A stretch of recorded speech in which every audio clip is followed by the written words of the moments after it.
significando siembra, recolección y mercado. Y de igual manera es un conocimiento en el cual inciden los recipientes, los utensilios, las herramientas para su elaboración, cocines horarios y representaciones simbólicas, dietas médicas y religiosas, creencias y supersticiones alrededor de los alimentos, aplicación de moldes para formas y funciones. De igual manera, cocina es técnicas de conservación y sistemas de preparación. En síntesis, cocina es un conjunto de manifestaciones materiales y simbólicas que la convierten en un gran todo del conocimiento, razón por la cual se convierte en patrimonio cultural de todos los pueblos del planeta. Todo lo anterior es para mí la definición de cocina, o mejor, lo que desde mi óptica de antropólogo he denominado universo culinario.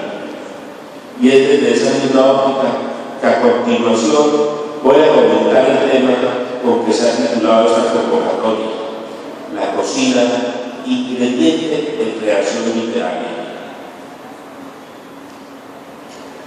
Independientemente de la época, del movimiento que esté de moda, del origen geográfico o de la posición política, la literatura universal ha recurrido a la atmósfera de la cocina como recurso prolífero para recrear las relaciones que se dan entre los hombres.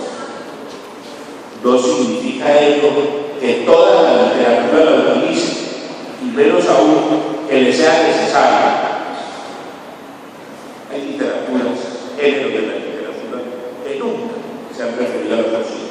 Sin embargo, abundan los ejemplos de la riqueza en figuras, imágenes y fantasías que ella permite cuando se le involucra en una narración. La cocina en sí misma es un lugar, un ámbito, un mundo al cual los hombres necesariamente recurren como memoria de infancia, ambiente de diálogo, identidad de hogar. Su diseño, su adecuación, su estilo, su fascinante utilería y los personajes que la ejercen y la habitan hacen de ella un microcosmos de innumerables posibilidades literarias. Es en la cocina donde el anciano habla, es la tribuna del hombre con conocimiento, es la cocina el lugar donde el niño aprende los primeros comentarios de la vida en términos del humor, de lo político, de lo familiar, de los entornos. La cocina es un núcleo universal de diálogo. No toda obra se nutre de esta fuente, y lejana de ella se encuentra la literatura existencial, la literatura ficción y otras tantas corrientes donde sus autores jamás han considerado oportuno la representación del mundo cotidiano materializado alrededor de sus protagonistas en la cocina y la alimentación.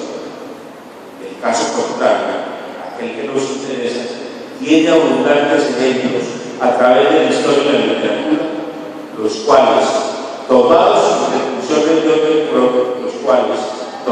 sus pretensiones de orden cronológico o de virtuosismo literario, nos permiten observar la validez de aquello que venimos a comentar. Veamos. ¿Será posible imaginar otra forma de iniciación diferente a la utilizada por Ítalo Calvino en su novela El varón rampante, que aquella pataleta de Cosimo Giovasco de Rondó, consecuencia de un rechazo a un almuerzo, a una espantosa sopa para Cosimo de caracoles y almejas, y por el cual se convierte en ávido de Murillo, cuya manera de vivir y alimentarse acaparon la mayor parte de páginas de tan peculiar novela. 40 años vivió Cosimo contado en los árboles. O en otro caso, ¿cómo conseguir, si no apoyar en las censurables manifestaciones adaptaciones metabólicas, toda aquella literatura escatológica que Rabelais desarrolla en Gargantúa y Pantagruel. ¿Y qué opinión puede merecer a los apasionados de la historia germánica el encontrar un pescado, un tubérculo y una legumbre, bases de la cocina de un pueblo, sean la medida de Gauterglas para recorrer de cabo a rabo la historia de Alemania en su novela El Rodaballo? No voy a hablar de la obra de García Márquez y la cocina de García Márquez, porque ya me van a decir quién lo va a hacer en una próxima reunión. Pero sacrílego sería dejar de mencionar a don Miguel de Cervantes Saavedra y su Don Quijote de la Mancha, obra a la cual, en el tema que tratamos, le han dedicado cientos de estudios a la cocina del Quijote. Y hay uno muy minucioso y completo, reconocido y mundialmente bajo el título de La cocina del Quijote, obra de Lorenzo Díaz, y que a la sazón, en un breve extracto, nos comenta. Del guiso de la boda de Camacho al matambre, de la caldereta de cordero a los intestinos, de los huevos y quebrantos manchegos a las croquetas de queso, un recetario muy completo de esos platos recios que tanto han contribuido a la estirpe de los caballeros manchegos. En fin, ahora bien, si fuésemos a hablar de lo vernáculo, mención obligada merece don Tomás Carrasquilla. Entenderán que es un país que les está hablando, entonces no tengo que traer a don Tomás Carrasquilla, en uno de los más granados y personajes reconocidos en la literatura colombiana. La verdad que sí, yo he trabajado bastante a Carrasquilla y lo traigo a colación porque ahí la idea de Carrasquilla prolífero en las figuras y en sus alusiones culinarias, pero Carrasquilla es sumamente complicada. Leer a Carrasquilla hay que saber carrasquillesco. Empanada en el lenguaje de Carrasquilla no se dice empanada, se dice ese buca satanada de la vena y no sabe la proteína. Entonces, esa de Carrasquilla se puede entender que le está hablando de empanada. Y el pollo a la broster, el pollo de marca, no sé qué será, pero el pollo a la broster, el pollo apanado, en el lenguaje de Carrasquilla es gallina enjalmada en polvo de bizcocho. Bueno, cuyos relatos salpicados de minuciosas descripciones de fogones y despensas ponen a salivar al más desganado de sus lectores. De igual forma, Proust, Quevedo, Balzac hacen parte de una extensa lista de autores cuyas obras se apoyan en el mundo de la cocina, el comedor, los modales y las recetas, mundo que se presenta inagotable en la narrativa literaria. Es posible que nuestra mirada al asunto se encuentre iniciada por un apasionado interés del mundo alimenticio. Seguramente, conocedores y críticos de la ciencia literaria no comportan nuestra peculiar y monotemática óptica aplicada sobre el vasto universo de la producción literaria. Y existirán quienes digan que nosotros vemos un poema en una sopa de letras de video. No, para nosotros la historia de la humanidad es la historia de su alimentación y la literatura nos reitera con formidables ejemplos que permiten construir la historia culinaria de los pueblos y por ende de su cotidianidad sin que ello implique la denominación muchas veces peyorativa de literatura culinaria. Insisto, el listado de obras y de autores con relación directa al tema es enorme.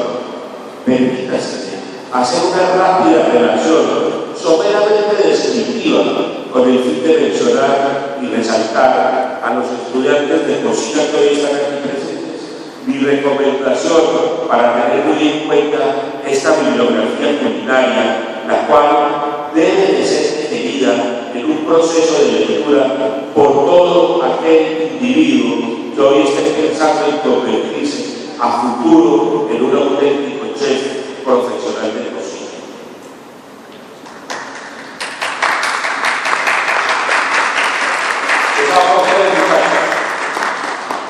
El primer libro que me tomé yo en esta relación de literatura cocina fue hace muchos años. No había salido yo, no había tenido el privilegio de ausentarme. Yo me ausenté muchos años del país y me cayó en mis manos un libro que solo nombre era bastante sugestivo, no solo de caviar ni el nombre, Johann Singer, un austriaco.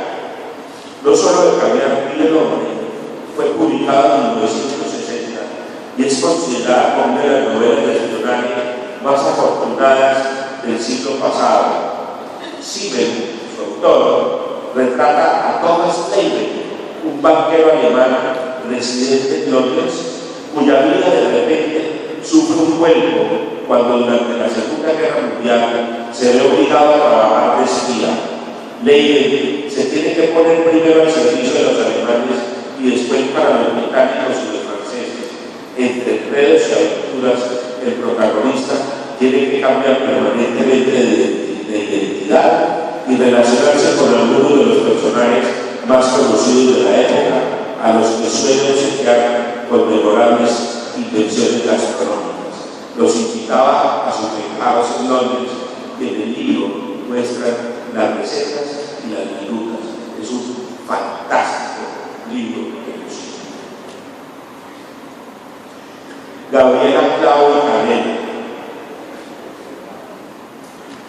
Jorge Amado, sazonada y aromática, la narración penetra en los sentidos suavemente, pero también los exalta y los revoluciona cuando esa fuerza de la naturaleza, que es Gabriela, uno de los personajes femeninos más sabrosos de la literatura del siglo XX, se revela indómita e impredecible, sensual y dulce, sabia e inocente, abanderada del amor-pasión, amor de combustión espontánea. Gabriela es capaz de cuestionar las costumbres más rancias y arraigadas de una sociedad de terratenientes y militares, comerciantes y políticos, damas y prostitutas, y todo alrededor de su receta, que cocinera y labor. El diccionario del amante de la cocina, Alain Guillez, uno de los grandes chefs contemporáneos de la cocina francesa. He aquí un diccionario para abrir la boca en vez de para tener definiciones, y lo ha escrito en francés Alain Guillez, uno de los cocineros más prestigiosos de Londres. Lo importante que resulta es de leer y de conocer en este texto es como de la A a la Z. Alain Guillez define todos los elementos, todas las relaciones que puedan existir en el mundo de un restaurante, desde el agua, el A de la agua, la C de la copa, la M del mantel, en fin, la S de la servilleta. Es un libro, un diccionario absolutamente recomendable para todo aquel que se considere interesado en el mundo de la cocina y de los restaurantes. ¿Qué tal si yo hablo de como agua para el chocolate? Como agua para el chocolate entusiasma por la atmósfera invencible que crea la autora para narrar la historia de un amor imposible e imperecedero en medio de cucheros y sartenes, es decir, en el ámbito tradicionalmente femenino por excelencia, la cocina y sus hechizos. Esto fue llevado al cine, ya todos conocen aquella excelente producción en donde lo más importante es que las recetas se publican con la realidad. Y aquí Wilder, Fonda y Minuto de Alfonso Reyes, Los descansos de Alfonso Reyes, el hombre más grande que ha dado México, no solo en su tamaño físico, sino en su escritura, y lo que ha dedicado Alfonso Reyes a la cocina mexicana y a la cocina del mundo. Seguramente que la cocina es una de las cosas, dice Steven, seguramente que la cocina es una de las cosas más características de nuestra tierra, junto con la arquitectura colonial, la pintura, la alfarería y las pequeñas industrias del cuero, de la pluma, de la palma, de la plata y del oro. El guiso mexicano y la jícara cantada con tintes disueltos en aceite de chía obedecen a un mismo sentimiento del arte. Y se me ocurre que la manera de picar la almendra o de triturar el maíz tiene mucho que ver con la tendencia a despedazar o a miniaturizar los significados de las palabras mediante el uso frecuente del diminutivo. Miren la relación del lenguaje, ¿sí? Directamente con la cocina. Alfonso Reyes es un maestro que lo recomiendo a todos aquellos que quieran hablar. Y esto del diminutivo de las palabras, nosotros los países sí que lo tenemos. Por acá pasó un presidente de este país donde hablaba bastante diminutivo, y yo tengo que dejar claro que el quesito no es el diminutivo del queso. Quesito es muy especial. Que tenemos en Antioquia que no puede ser considerado el diminutivo del queso. Receta literaria de cocina de Manuel Vázquez Montalbán. Fue un gran amante crítico de la cocina catalana tradicional. Según este hombre vitalista, amigo de la buena comida y de la risa, cultura y gastronomía eran dos conceptos inseparables. La identidad de los pueblos se encuentra en su cocina. Montalbán fue amigo de la alegría, de la buena comida y de la risa. Sacaba punta los temas que planteaba nuestra sociedad, lo que provocaba el enfado de más de uno, pero siempre recogía el respeto de todo el mundo por su espíritu y sus pensamientos bien razonados. A veces se sentían los personajes de sus libros, su inolvidable detective Carvalho, para decir las cosas por su nombre, las ponía sobre la mesa, lo que provocaba un debate abierto y sano, siempre con humor, incluso con cierta sombra del momento. El detective es de hecho conocido también por sus recetas de cocina, recogidas en el libro Las recetas de Carvalho y recopiladas en la colección Carvalho Gastronómica. Y finalmente, comiendo en Hungría, Iván Mineros, Pablo Neruda, Miguel Ángel Asturias, dos escritores americanos, gordos, sibaritas y comunistas, se sientan a la mesa en Hungría bajo el añejo techo del restaurante Albardos. Todavía no tienen el nombre, pero lo bueno, y bromean sobre él. Fuera arresta la Guerra Fría. Van con arte y buen paladar a disfrutar los placeres de Buda y de Budapest, y a descubrir a sus lectores los secretos de su cocina convertidos en gourmet literarios. Cualquiera de los dos, esos son unos monstruos del cibanismo. Hasta aquí he mencionado media docena de obras y autores que dan perfecta cuenta acerca del papel que juega el universo culinario en la inspiración literaria.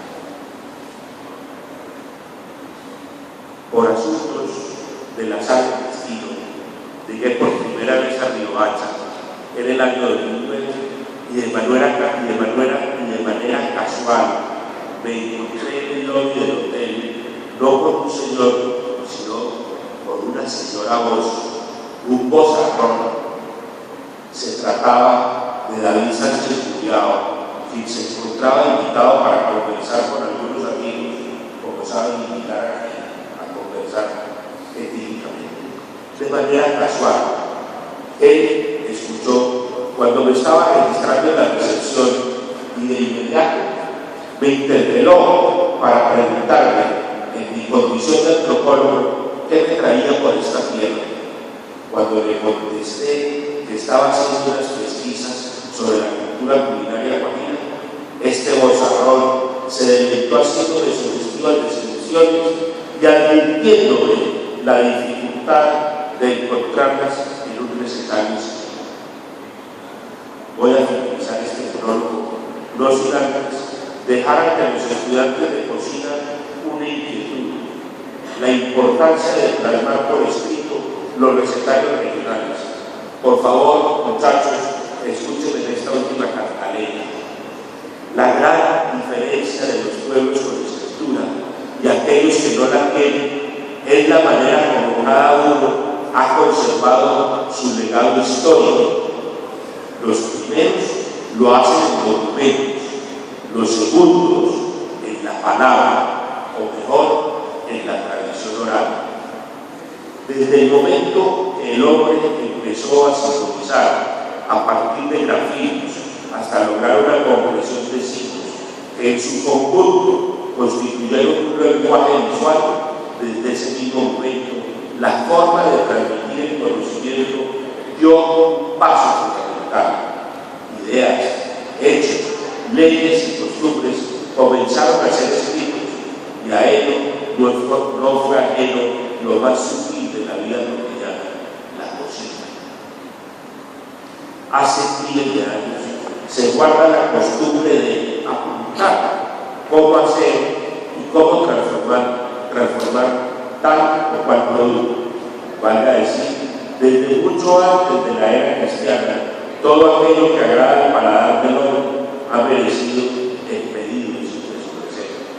Fácil es imaginar cómo aquella clase privilegiada de letrados y escribanos, chinos, fenicios, griegos y romanos, se valieron unos de bambú, papiro y madera, otros de piedra, cuero o papel, para reseñar sin riesgo a equivocarse aquello que hoy conocemos como queso, pan, cerveza y vino, recetas tan legendarias como su civilización de origen.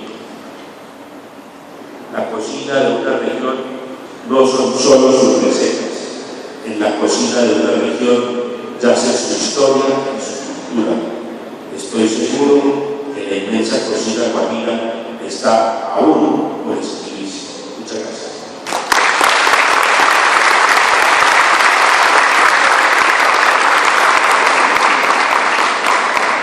Bueno, muchísimas gracias al geólogo Julián Estrada por ese recorrido fascinante que nos ha hecho sobre la relación entre la literatura y la cocina, que realmente es algo fascinante. Y esto, que acuerda que pudiera salir.